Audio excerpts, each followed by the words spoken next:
Selamat pagi Bapak Ibu Jemaat sekalian. Sebelum kita memulai ibadah pada pagi hari ini, mari bersama-sama kita akan membacakan visi misi Sekolah Tinggi Teologi Aletheia. Visi Sekolah Tinggi Teologi Aletheia menjadi lembaga pendidikan tinggi gerejawi yang memperlengkapi para pemimpin gereja untuk berteologi reform secara kritis, berkemampuan menggembalakan dan berkarakter serupa Kristus. Misi Sekolah Tinggi Teologi Aletheia: 1. Menumbuhkan pemikiran kritis dalam berteologi reform.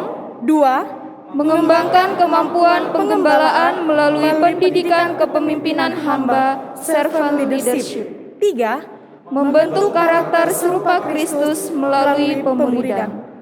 Jemaat disilakan untuk mengambil saat teduh.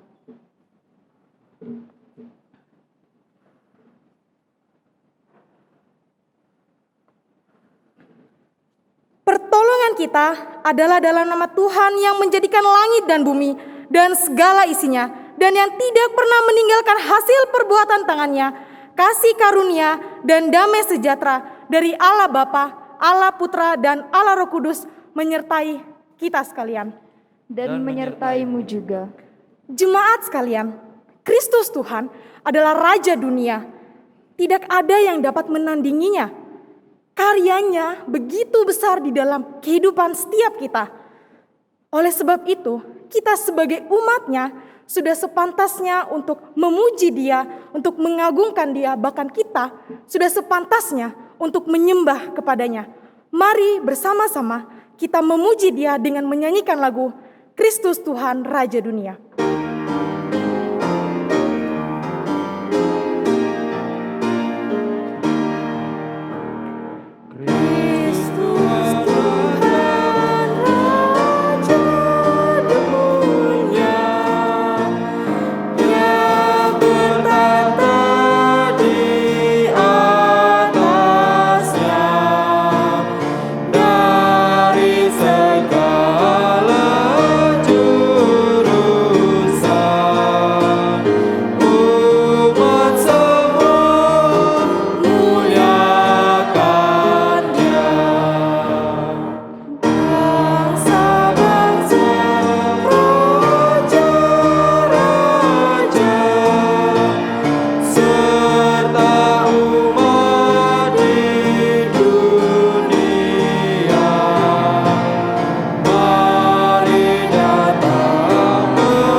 Semua lidah puji Dia dengan segenap hatinya.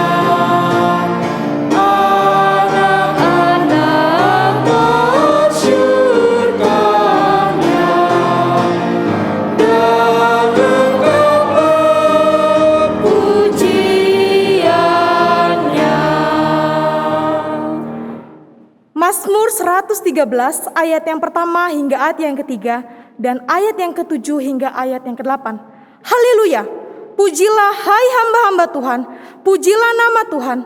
Kiranya nama Tuhan dimasyurkan sekarang ini dan selama-lamanya. Dari terbitnya sampai kepada terbenamnya matahari, terpujilah nama Tuhan.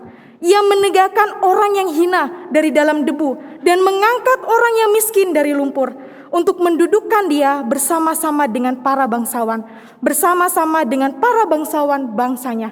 Jemaat disilakan untuk duduk. Jemaat sekalian, dari introitus ini kita sadar bahwa Allah itu memang sangat mengasihi kita, sehingga memang sudah sepantasnya kita itu memuji Dia. Memuji Dia bukan hanya hari ini saja, tetapi untuk selama-lamanya, selama kita masih hidup di dunia, sudah sepantasnya kita memuji Dia.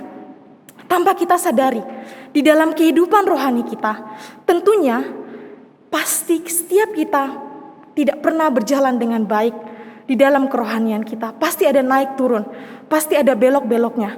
Tetapi coba kita merenungkan sejenak kebaikan Tuhan di dalam kehidupan kita, di mana Tuhan dengan kasih-Nya selalu menunggu kita untuk datang kepadanya. Jemaat sekalian, kita datang ke hadapan Tuhan, kita mau mengaku segala dosa kita, baik itu yang kita lakukan secara sengaja ataupun tidak sengaja. Namun sebelumnya, kita akan bersama-sama menyanyikan lagu Amazing Grace. Biarlah lagu ini mengingatkan kepada kita semua bahwa kasih Allah begitu besar buat kita semua.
Disilakan untuk berdiri.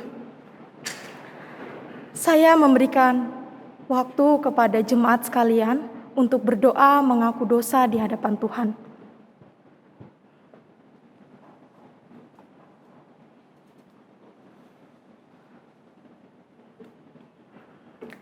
Bapa yang kami sembah di dalam nama Tuhan Yesus Kristus, di saat ini Tuhan, kami datang ke hadirat-Mu dengan kerendahan hati kami. Kami mengakui atas segala dosa yang telah kami perbuat, entah itu yang kami sengaja ataupun yang tidak kami sengaja. Tuhan, ampunilah kami atas segala dosa yang telah kami perbuat. Ampuni kami dengan kasih dan rahmat-Mu. Kami menyerahkan setiap dosa ini ke dalam tangan-Mu dan menyerahkan doa ini ke dalam tangan-Mu. Hanya di dalam nama Tuhan Yesus Kristus kami sudah berdoa. Amin. Bagi kita yang telah mengaku dosa di hadapan Tuhan, dengarkanlah berita anugerah bagi setiap kita yang terambil di dalam Roma 5 ayat yang pertama hingga ayat yang kedua. Sebab itu, kita yang dibenarkan karena iman, kita hidup dalam damai sejahtera dengan Allah oleh karena Tuhan kita Yesus Kristus. Oleh Dia kita juga beroleh jalan masuk oleh iman kepada kasih karunia ini. Di dalam kasih karunia ini kita berdiri dan kita bermegah dalam pengharapan akan menerima kemuliaan Tuhan. Jemaat sekalian, sebagai orang-orang yang telah diampuni dosanya, maka sudah sepatutnya kita menjalani hari-hari kita bersama dengan Tuhan dan terus berpegang dengan kebenaran firman Tuhan. Oleh sebab itu, mari kita bersama-sama membacakan petunjuk hidup baru yang terambil dalam 2 Timotius 3 ayat 16 hingga ayat yang ke-17. 1, 2, 3. Segala tulisan yang diilhamkan Allah memang bermanfaat untuk mengajar dan untuk menyatakan kesalahan, untuk memperbaiki kelakuan, dan untuk mendidik orang dalam kebenaran. Dengan demikian, tiap-tiap manusia kepunyaan Allah dilengkapi untuk perbuatan baik. Ya, jemaat sekalian, di dalam introitus yang telah kita baca tadi, kita tahu bahwa firman itu memiliki manfaat yang begitu besar di dalam kehidupan kita. Oleh sebab itu, sudah sepantasnya kita menjadikan kitab suci itu menjadi fondasi di dalam kehidupan kita. Saya mau mengundang jemaat sekalian untuk duduk kembali. Mari kita bersama-sama akan menyanyikan lagu Firman Memberi Hidup. Biarlah lagu ini menjadi pengingat kepada kita semua bahwa firman itu adalah firman yang benar-benar benar. Dan firman itu sangat indah dan ajaib, sehingga kita harus menghidupi firman Tuhan, firman memberi hidup.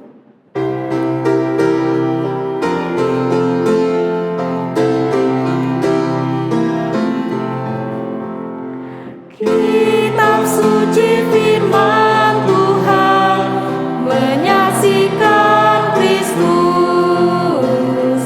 Firman menjadi manusia, dosaku terhapus. Firman memberi hidup, percayalah dan turun. Firman indah, firman ajaib, firman memberi hidup. Firman indah, firman ajaib, firman memberi hidup. Firman Allah penuh kuasa, tentu dikenakannya. Lebih indah dari emas, lebih dari madu. Firman memberi hidup, percayalah dan turun. Firman indah, firman ajaib, firman memberi hidup. Firman indah, firman ajaib, firman memberi hidup.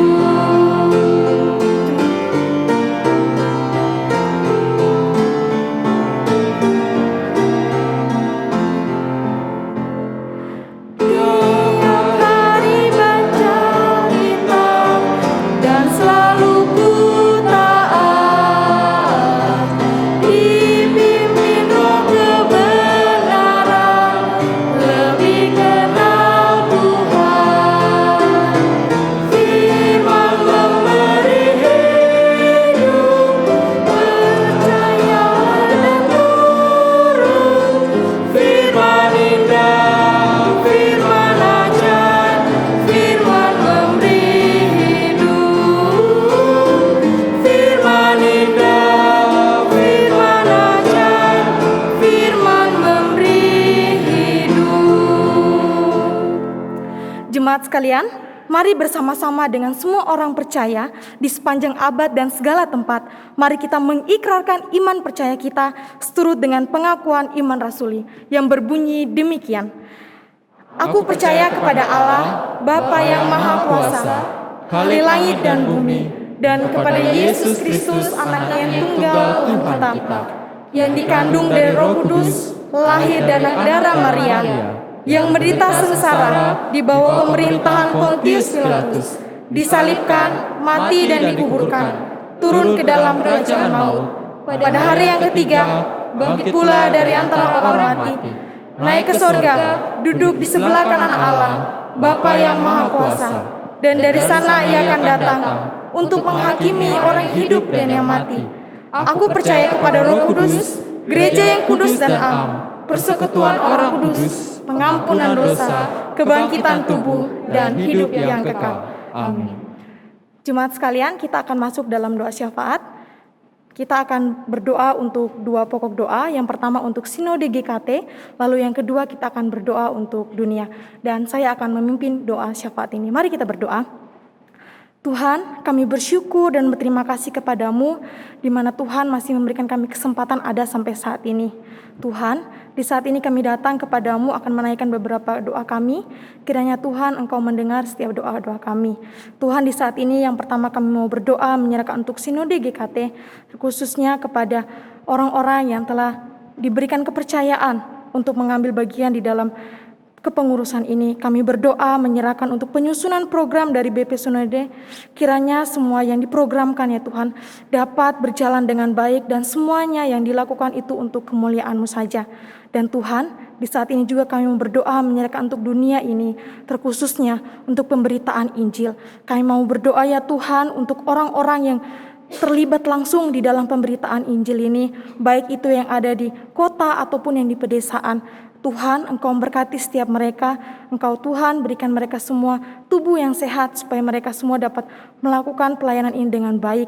Dan setiap kebutuhan yang mereka butuhkan, Tuhan Engkau mencukupkan itu semua.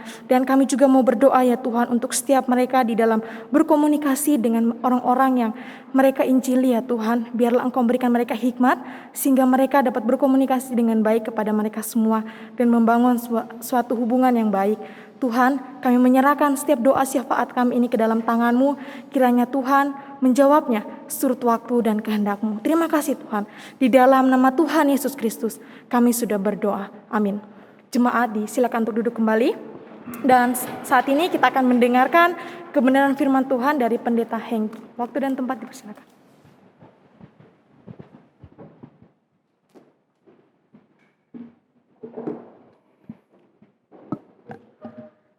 Shalom, saudara yang dikasih Tuhan, saya merasa sangat bersyukur untuk kesempatan yang diberikan hari ini bisa hadir di sini dan melihat saudara sekalian, melihat dosen-dosen yang berdedikasi, sungguh menjadi berkat bagi saya.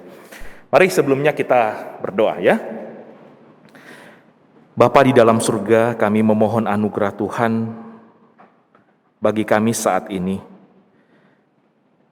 Kami memohon supaya Allah Roh Kudus menolong kami untuk bisa melihat keindahan firman Tuhan, mengindahkannya di dalam kehidupan kami, sehingga hidup kami sungguh indah tampak di mata-Mu. Dengarkanlah doa kami ya Tuhan, demi nama Tuhan Yesus kami berdoa, kami bersyukur. Amin. Ya, saudara yang dikasih Tuhan, hari ini kita akan sama-sama merenungkan satu tema, yaitu sola scriptura.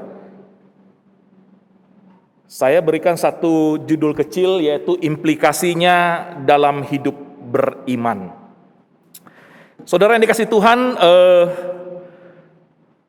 saya kira kalau terkait dengan topik ini, saudara akan mendapatkan lebih lengkap, ya, lebih tajam di perkuliahan begitu ya. Dan dalam kesempatan yang terbatas ini saya akan mengajak kita menyoroti satu dan dua hal yang saya kira penting terkait dengan implikasinya. Saudara, kita sama-sama tahu bahwa sola scriptura itu artinya hanya Alkitab. Hanya Alkitab. Nah, saudara, terkait dengan doktrin sola scriptura ini, dia dicanangkan tentu ada latar belakangnya. Dan kita tahu kalau saudara belajar terkait dengan doktrin ini, kita melihat bahkan sampai hari ini saudara-saudara kita umat Katolik nampaknya menolak doktrin ini, ya, sola scriptura.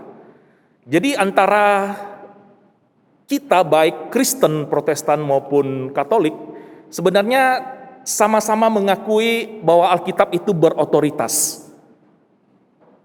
Alkitab berotoritas dalam kehidupan kita.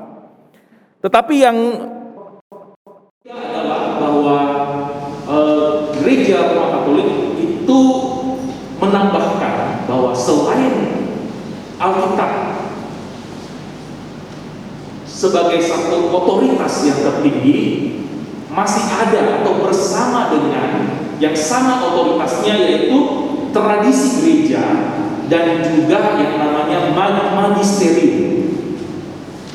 Tradisi gereja adalah hal-hal yang diyakini berasal dari para rasul yang terus dilanjutkan sampai hari ini, sementara magisterium itu mengacu kepada orang-orang yang kepadanya diberikan kuasa atau wewenang untuk menafsirkan Alkitab atau mengambil keputusan-keputusan yang dianggap setara dengan Alkitab, firman Allah yang tertulis itu. Ya, magisterium bicara tentang paus, uskup, dan apa yang diputuskan terkait dengan iman dan hal-hal yang terkait itu dianggap tidak bersalah, begitu ya. Jadi ini latar belakang, dan ini yang menjadi poin yang menimbulkan terjadinya reformasi di abad ke-16. Selain itu, saudara, terkait dengan hal ini kita sama-sama bisa melihat bahwa posisi dari reformator menolak yang lain yang dianggap sama berotoritas dengan Alkitab. Saya kira salah satu ayat yang penting di dalam Efesus 2 ayat 20, di sana dikatakan bahwa orang-orang kudus atau kita sebut gereja itu dibangun di atas dasar para rasul dan nabi dengan Kristus Yesus sebagai batu penjuru. Dengan kata lain, sebelum gereja ada, Alkitab sudah ada. Gereja, Alkitab bukan hanya lebih tua dari pengajaran gereja, Alkitab bahkan juga lebih tinggi dari pengajaran gereja, karena pengajaran gereja dibangun di atas dasar para rasul dan para nabi.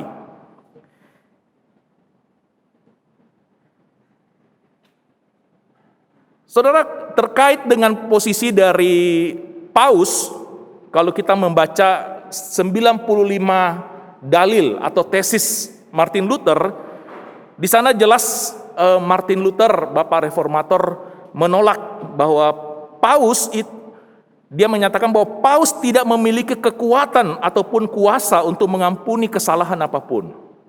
Ya, baca 95 tesis bicara banyak tentang indulgensi, ya, terkait dengan doa yang kita panjatkan dengan cara berpartisipasi secara keuangan. Siapapun bisa berpartisipasi supaya yang didoakan bisa dibawa dari purgatori masuk ke tempat yang lebih baik. Saudara, selain pergumulan ini, sebenarnya sola scriptura juga menghadapi satu pergumulan di abad ke-18 dan 19. Abad pencerahan, di mana pada waktu itu yang dianggap menentukan otoritas atau yang paling berotoritas adalah rasio. Tadi dipahami bahwa Alkitab adalah firman Allah kepada manusia. Tetapi pada masa itu bukan lagi seperti itu, tetapi Alkitab adalah perkataan manusia tentang Tuhan dan manusia. Sederhananya, Alkitab bukan hanya firman Allah. Tidak lagi dipahami begitu.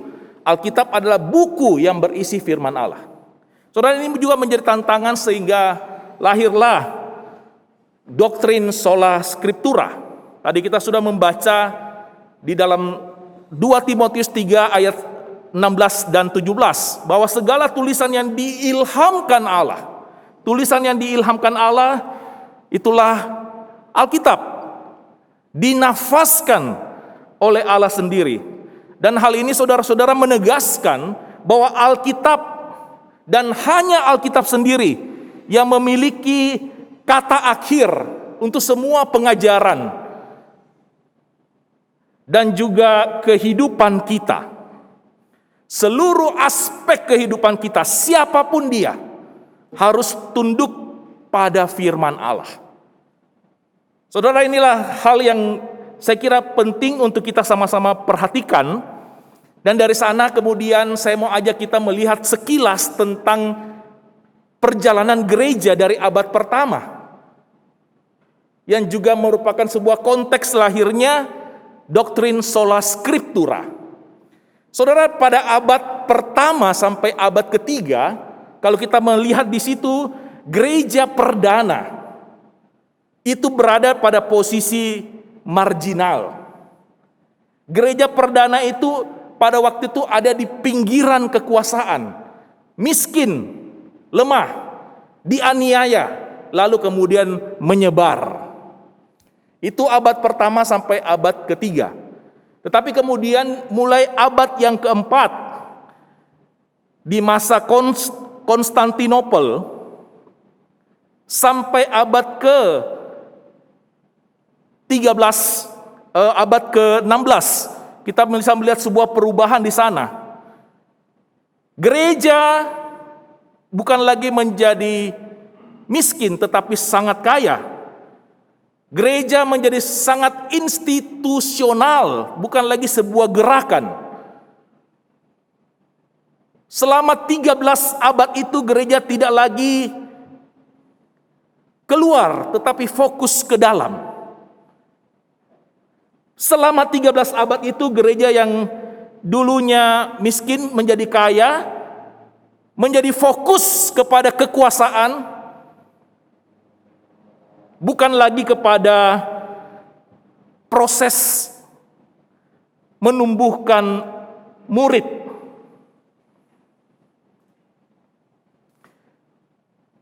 Fokus kepada ibadah sebagai event, bukan pada manusianya. Dan saya kira ini situasi yang juga sangat familiar dengan kita pada masa kini. Nah, kemudian kita juga kalau mau perhatikan sebenarnya pada masa itu ada reaksi pada situasi gereja pada masa itu, yaitu kehidupan membiara. Selama kehidupan membiara itu sebenarnya atau kehidupan monastik, ada perkembangan yang baik di mana orang-orang yang tadi seperti yang saya gambarkan kemudian mulai belajar keluar menjadi berkat. Kehidupan membiara bukan hanya berpisah dari dunia pada masa itu, tetapi berpisah untuk belajar melayani dunia. Ini hal yang saya kira perlu kita juga eksplorasi bagaimana peran dari kehidupan membiara atau monastik pada abad-abad sebelum abad ke-16. Saudara yang dikasih Tuhan, ada banyak perkembangan yang baik, kemudian masuk ke abad 14, disitulah mulai terjadi ekspansi kekuasaan atas nama Tuhan, ya. Ada istilah gospel and glory.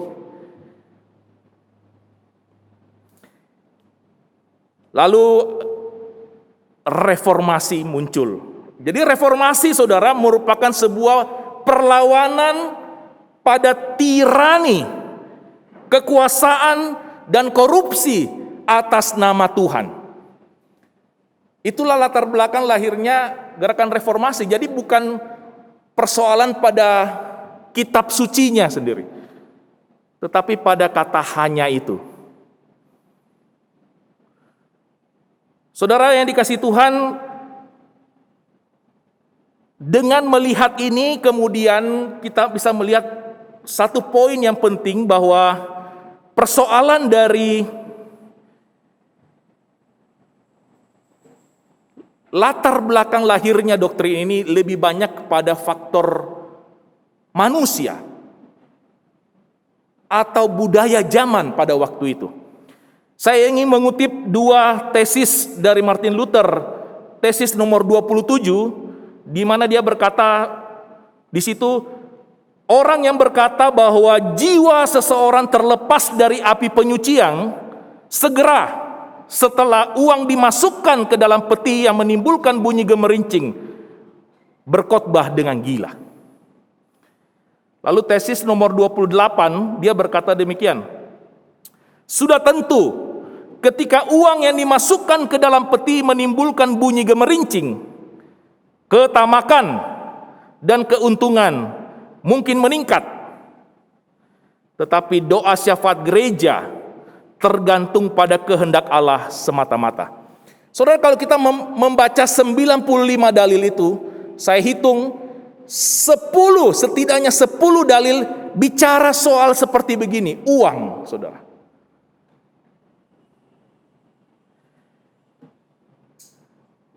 Nah, dari sanalah kemudian saya mau mengajak kita memperhatikan satu bagian Alkitab yang saya kira sangat mengena terkait dengan implikasi sola scriptura dalam kehidupan kita.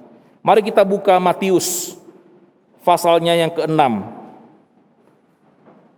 ayat 19 sampai 24. Injil Matius pasal 6 ayat 19 sampai 24. Saya akan bacakan untuk kita sekalian. Demikianlah firman Tuhan.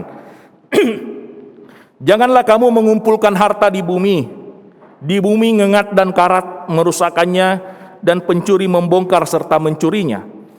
Tetapi kumpulkanlah bagimu harta di surga. Di surga ngengat dan karat tidak merusaknya, dan pencuri tidak membongkar serta mencurinya. Karena di mana hartamu berada, di situ juga hatimu berada. Mata adalah pelita tubuh.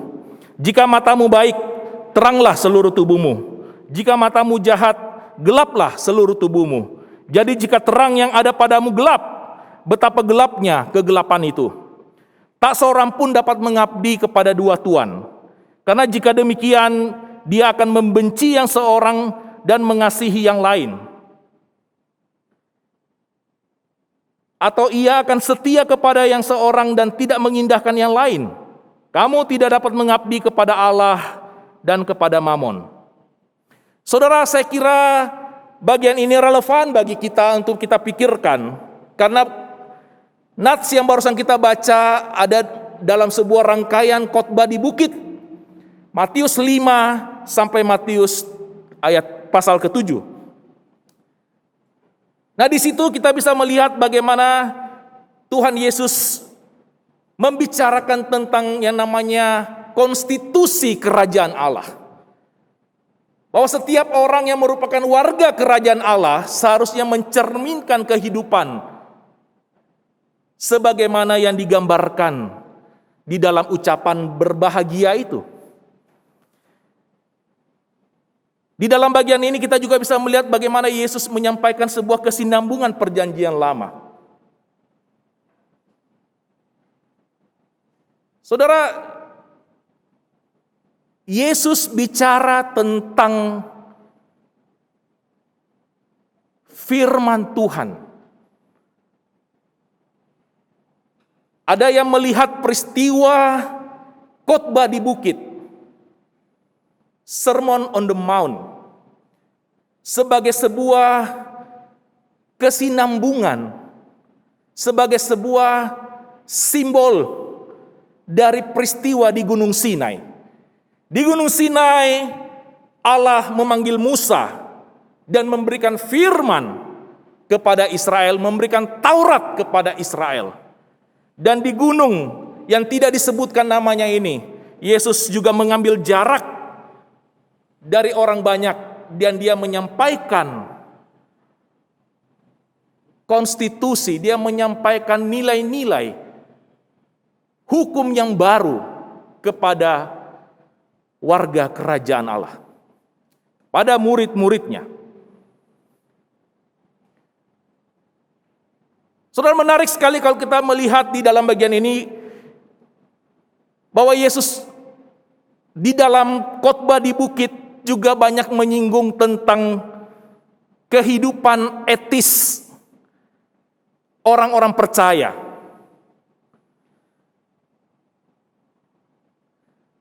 Yesus menyinggung tentang kebenaran sejati yang dia versuskan dengan kebenaran yang palsu ala orang Yahudi, orang Farisi dan imam-imam.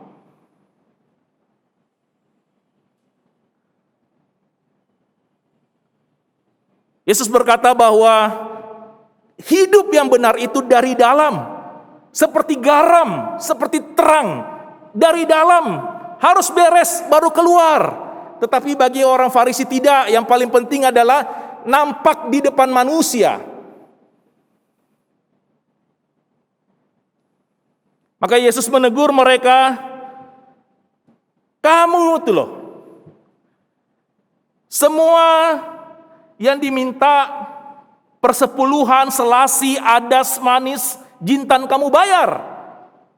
Tetapi yang terpenting dalam hukum Taurat kamu abaikan, yaitu keadilan, belas kasihan, dan kesetiaan. Bagi orang Yahudi, orang Farisi, para imam, yang terpenting adalah penampakan di luar. Yang paling penting bagi Yesus, kesalehan yang dilihat oleh Allah. Itu sebabnya dia berkata, berdoa, masuk ke kamar, tutup pintu dan berdoa kepada Bapamu. Dia melihatmu. Tetapi bagi orang Yahudi, orang Farisi, berdoa yang penting adalah dilihat orang. Saudara yang dikasih Tuhan, dari sini kemudian saya mengajak kita melihat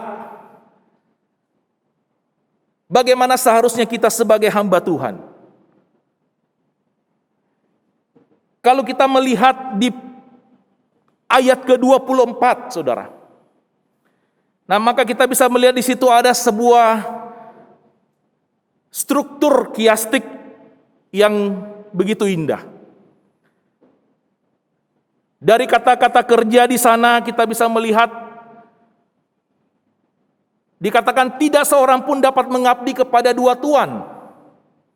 Sejajar dengan anak kalimat, kamu tidak dapat mengabdi kepada Allah dan kepada Mamon. Lalu kemudian kata kerja yang kedua dikatakan, karena jika demikian dia akan membenci yang seorang. Dan kalimat ini sejajar dengan kata tidak mengindahkan yang lain. Kata kerja selanjutnya yang ketiga sejajar dengan mengasihi yang lain dengan setia kepada yang lain.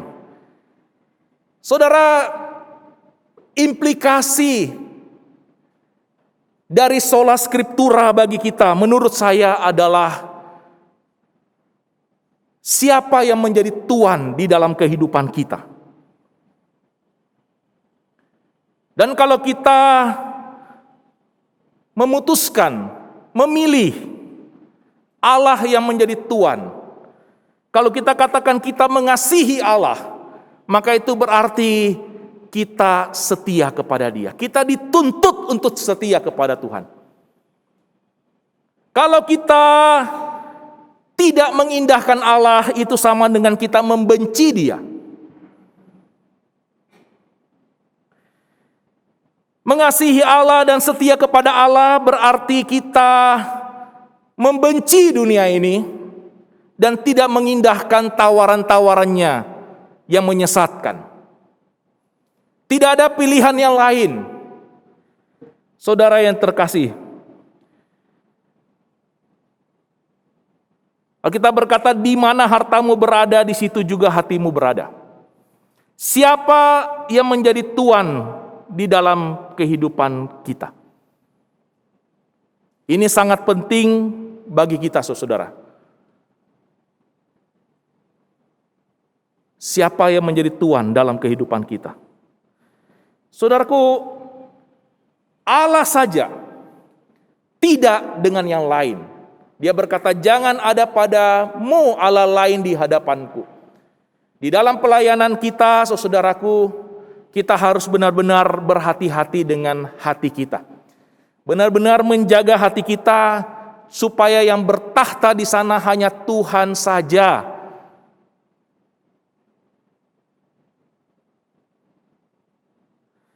Karena kalau kita tidak menjaga itu, dengan mudah yang lain yang akan bertahta di situ. Saya akan lanjutkan dulu. Saudara, kemudian kita diingatkan juga dengan mata kita. Mata adalah pelita tubuh, jika matamu baik teranglah seluruh tubuhmu. Saudara, mata yang baik dikontraskan dengan mata yang jahat di dalam bagian ayat selanjutnya. Mata yang baik itu di dalam terjemahan bahasa Inggris single eye. Mata yang tunggal.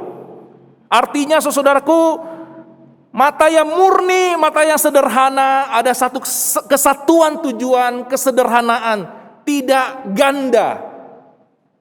Fokus kepada Tuhan.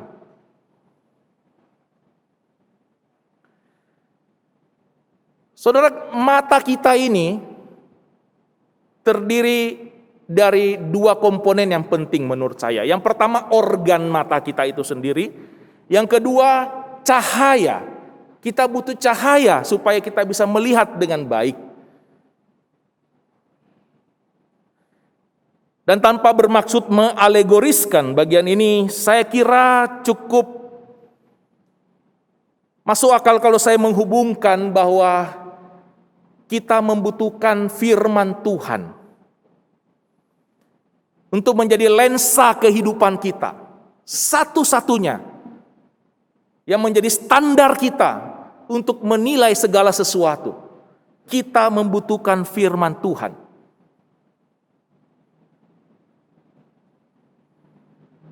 Tidak boleh kita memakai standar yang ganda, saudara. Kita butuh firman Tuhan. Kalau kita tidak memakai firman Tuhan, maka mata kita menjadi mata yang jahat. Mata yang jahat di dalam bagian yang lain diterjemahkan iri hati dalam Matius 20 ayat 15. Atau iri hatikah kamu ketika aku bermurah hati dengan saudara-saudaramu yang datang jam 6, jam 12. Jadi mata jahat itu diterjemahkan iri hati di sana. Saudara, dengan kata lain, dalam pandangan orang Yahudi ada sebuah pemahaman yang disebut mata jahat itu orang kikir, orang tamak, orang iri hati.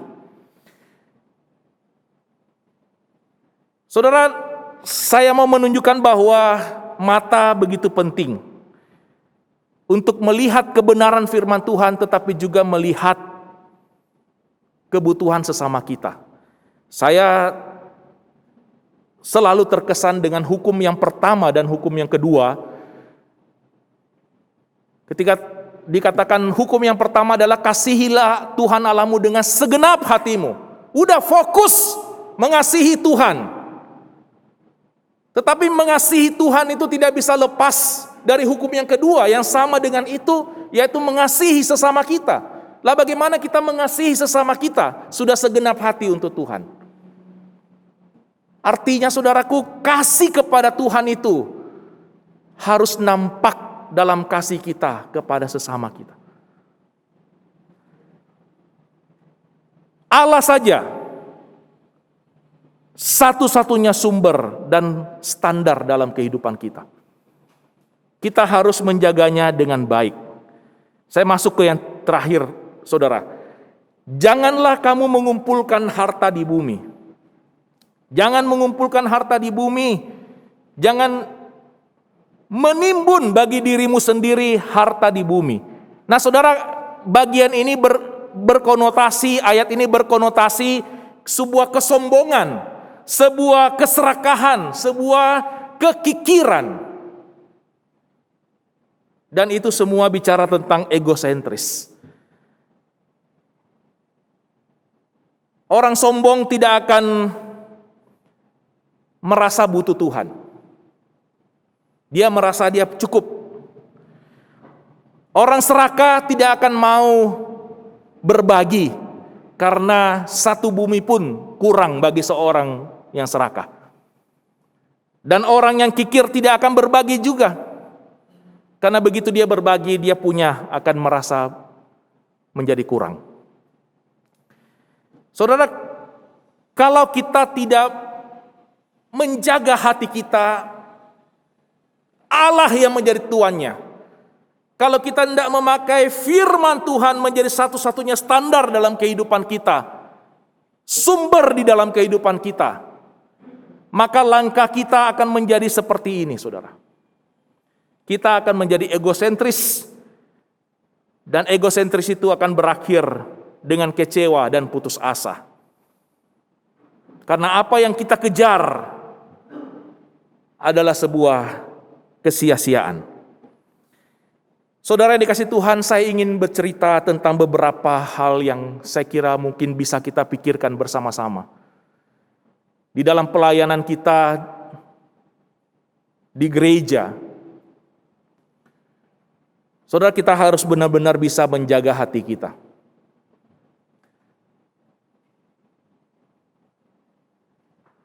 Kita harus menjaga hati kita supaya murni di hadapan Tuhan. Saya ingat waktu saya masuk STT, saya itu sampai sempat menangis ketika wawancara. Ya, kalian juga mungkin ada wawancara. Kenapa? Karena pada waktu tes wawancara saya baru tahu, saya baru terpikirkan, lah kalau saya tidak diterima bagaimana? Saya sudah dilepas dari gereja saya di Makassar. Lalu ketika terjadi wawancara dengan 3 dosen itu, saya juga bicara dengan perasaan yang terenyuh. Kenapa? Karena bagi saya inilah yang terbaik. Bagi saya melayani Tuhan itulah anugerah terbesar bagi saya. Inilah hidup saya, sama seperti orang mungkin merasa jadi dokter, itulah cita-citanya. Cita-cita saya adalah menjadi hamba Tuhan, menjadi pendeta. Saya tidak punya cita-cita yang lain, hanya itu, saudara. Saya ingat masa-masa sebelum saya masuk STT, saya begitu aktif di dalam pelayanan. Tidak ada memikirkan soal yang lain. Begitu rajin di dalam pelayanan. Kalau bisa mungkin bantal dibawa ke gereja, ya. Tetapi saudaraku, seiring berjalannya waktu, saya juga sampai pada satu masa di mana pelayanan itu menjadi beban, terasa berat. Saudara, kita harus hati-hati dengan mata kita.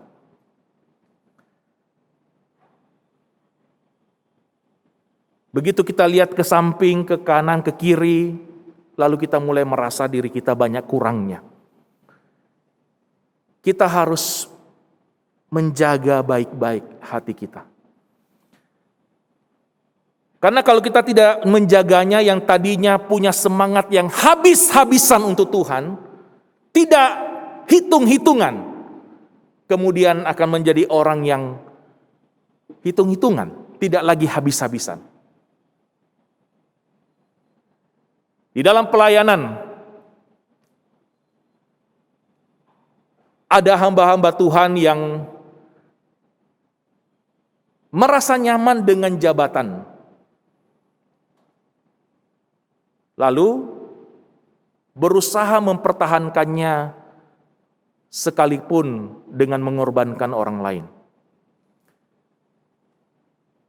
Saudara, kita harus menjaga hati kita dengan baik.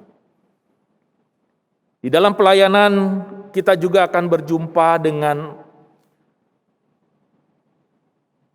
banyak manusia dengan tipikal yang berbeda-beda. Kita dipanggil untuk mengajar mereka. Salah satu akibat yang bisa kita lihat hari ini ketika proses pemuridan tidak berjalan dengan baik di gereja, maka majelis-majelis yang memimpin gereja, ya mungkin karena tidak diperlengkapi dengan baik, akhirnya menjalankan kepemimpinannya dengan pola bisnis di luar sana, bukan berdasarkan firman Tuhan.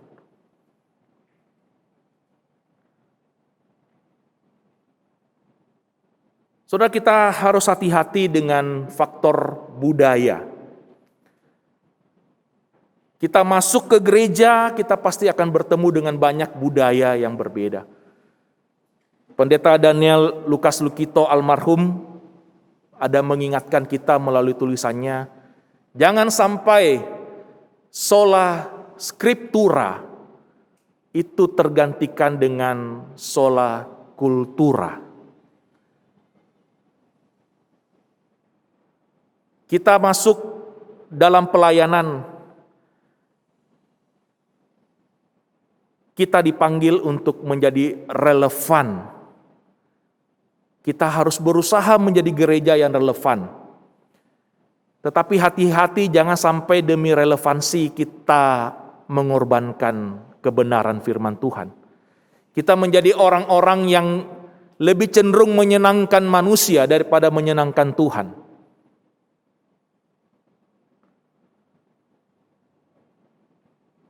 Di dalam gereja, kita bisa berjumpa dengan sebuah budaya yang harus menjaga harmonisasi, dan demi menjaga harmonisasi itu kita perlu kompromi.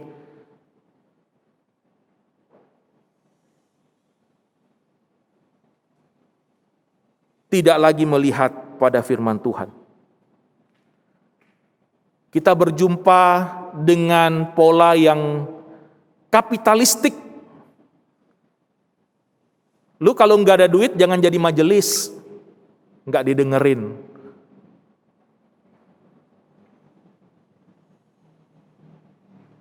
Kita bisa berjumpa dengan pola berhadapan dengan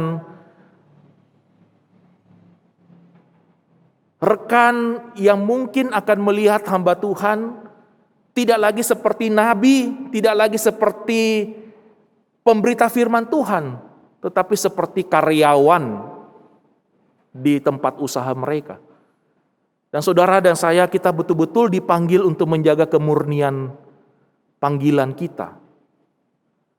Sola gratia itu, anugerah kita menjadi hamba Tuhan, harus kita kerjakan dengan penuh tanggung jawab, ya dengan sola scriptura ini. Benar-benar hidup di dalam kebenaran firman Tuhan.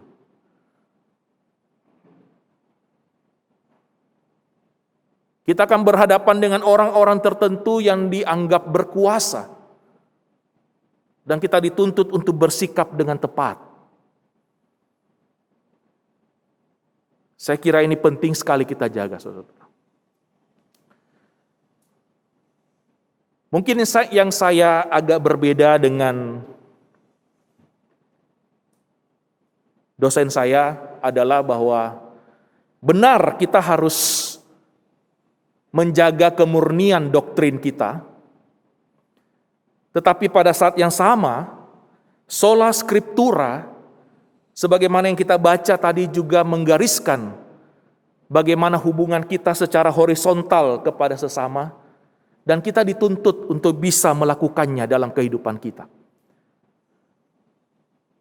Jadi kalau saya bisa simpulkan, saudaraku, kita dipanggil untuk menjaga kemurnian ajaran kita. Kemurnian ibadah kita, bukan hanya di tempat ibadah ini, tetapi di luar, bukan hanya di altar, tapi juga di latar kehidupan kita. Kita dipanggil untuk hidup sesuai dengan firman Tuhan. Hubungan kita dengan Tuhan harus dijaga dengan baik. Tetapi pada saat yang sama, hubungan kita dengan sesama harus juga kita jaga dengan sebaik-baiknya. Penting sekali menjaga hati kita. Seperti Asaf, yang berkata, selain kau tidak ada yang kuingini. Sekalipun hatiku dan dagingku habis lenyap, gunung batuku dan bagianku adalah Allah selama-lamanya. Biarlah di dalam kehidupan kita, Allah menjadi segala-galanya. Saya kira ini mungkin yang penting bicara tentang kita hamba-hamba Tuhan dalam menjalankan sola scriptura. Kita mewujudkannya dengan hidup yang berkenan, hidup yang mengasihi Tuhan, hidup yang mengasihi sesama kita. Mari kita berdoa. Tuhan, tolonglah kami supaya kami sungguh-sungguh mengindahkan firman-Mu di dalam kehidupan kami. Biarlah firman-Mu Tuhan terus menyala di dalam hati dan pikiran kami. Untuk dapat melihat bahwa sesungguhnya Allah itulah Tuhan kami, bukan yang lain. Bukan manusia yang lain, bukan materi, bukan budaya, tetapi Tuhan Allah sendiri dengan semua kehendak-Nya. Biarlah firman-Mu selalu menyala di dalam hati dan pikiran kami, sehingga kami sungguh-sungguh berhasrat hanya mengumpulkan harta di surga, bagian yang tidak akan diambil daripada kami. Tolonglah kami ya Tuhan, jadikan kami pelaku-pelaku firman, jadikan kami pecinta-pecinta firman.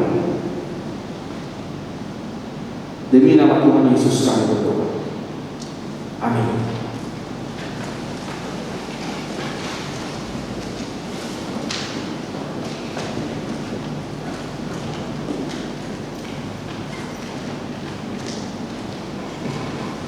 Kita bersyukur untuk kebenaran firman Tuhan yang telah kita dengar, dan biarlah setiap kita dapat mencegah hati dan mata kita dengan benar sesuai dengan apa yang Tuhan inginkan, dan biarlah kita dapat menghidupi firman itu di dalam kehidupan kita sehari-hari. Kita akan menyanyi meresponi firman Tuhan, namun sebelumnya kita akan melihat laporan persembahan minggu lalu. Berikut laporan persembahan minggu lalu, dan bagi jemaat sekalian yang hadir secara online yang ingin memberikan persembahan, bisa memberikannya melalui tata cara yang ada di layar Bapak Ibu sekalian. Kita akan meresponi firman Tuhan yang telah kita dengar dengan menyanyikan lagu Diriku Bagi Tuhan. Biarlah lagu ini menjadi sebuah tekad dari setiap kita untuk menyerahkan seluruh hidup kita kepada Tuhan.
Di saat ini Tuhan, kami akan memberikan persembahan kami, biar Engkau memberkati setiap kami, dan berkati juga untuk orang-orang yang mengelola persembahan ini, biar Engkau Tuhan memberikan mereka hikmat, supaya dapat mengelola persembahan ini dengan baik. Dan kami juga berdoa ya Tuhan, agar firman-Mu yang kami dengar tadi, biarlah Tuhan kami dapat menghidupinya dalam kehidupan kami. Terima kasih Tuhan. Di dalam nama Tuhan Yesus Kristus, kami sudah berdoa dan mengucap syukur. Amin. Jemaat disilakan untuk berdiri. Segala pujian dan hormat dan kemuliaan hanya bagi Tuhan. Doksologi dan doa berkat akan disampaikan oleh pendeta Heri.